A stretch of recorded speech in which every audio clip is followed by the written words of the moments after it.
Les indicateurs de santé sexuelle et reproductive chez les jeunes en République du Congo sont alarmants. Adolescents et jeunes adultes sont confrontés à de nombreux défis de santé publique, notamment la prévalence croissante du VIH-Sida et les violences basées sur le genre. C'est dans ce contexte qu'un atelier national de finalisation de la note conceptuelle des interventions en santé sexuelle et reproductive pour les jeunes et les adolescents a été lancé ce 8 mai à Brazzaville. Organisé par le Conseil national de lutte contre le sida et les épidémies, en collaboration avec le Programme national de lutte contre le sida et avec l'appui du Programme des Nations unies pour le développement par l'entremise du Fonds mondial, cette rencontre de 2 jours vise à définir des stratégies nationales concertées pour répondre aux besoins réels de la jeunesse congolaise. Le document de référence repose sur les contributions des institutions publiques, organisations de la société civile, associations de jeunes, partenaires techniques et financiers, principaux acteurs impliqués. Ensemble, ils travaillent à structurer un cadre inclusif et cohérent pour améliorer durablement l'accès des jeunes aux services de santé. Les données épidémiologiques les plus récentes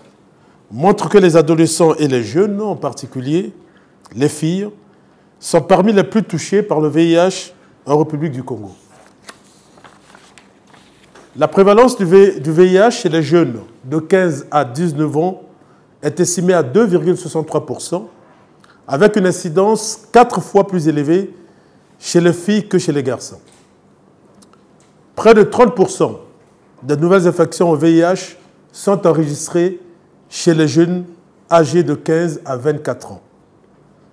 Les jeunes filles et adolescentes constituent donc la catégorie la plus exposée en raison de nombreux facteurs de vulnérabilité, dont les violences basées sur le genre, les mariages précoces et l'insuffisance d'accès à une éducation sexuelle complète et à des services de santé adaptés.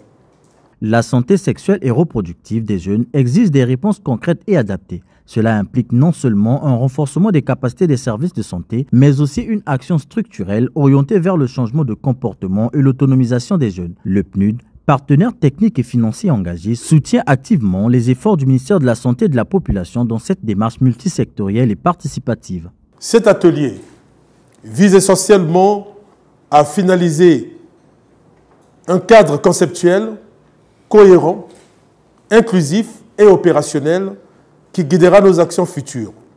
Il ne s'agit pas simplement de rédiger un document.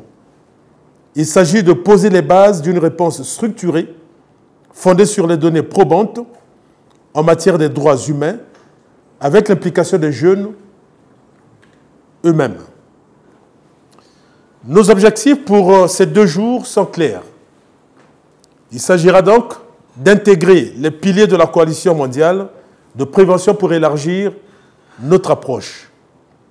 Fusionner les versions précédentes de la note conceptuelle pour aboutir à un document unifié avec le GTT Prévention que nous avons mis en place tout récemment.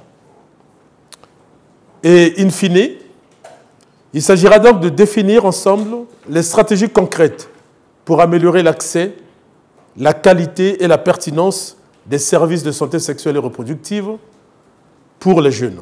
L'objectif final de cet atelier est la mise en place d'un cadre national de coordination des interventions en matière de lutte contre le VIH et de promotion de santé sexuelle et reproductive. Il devrait tenir compte des zones rurales et des milieux urbains précaires où les jeunes filles, souvent marginalisées, restent particulièrement vulnérables.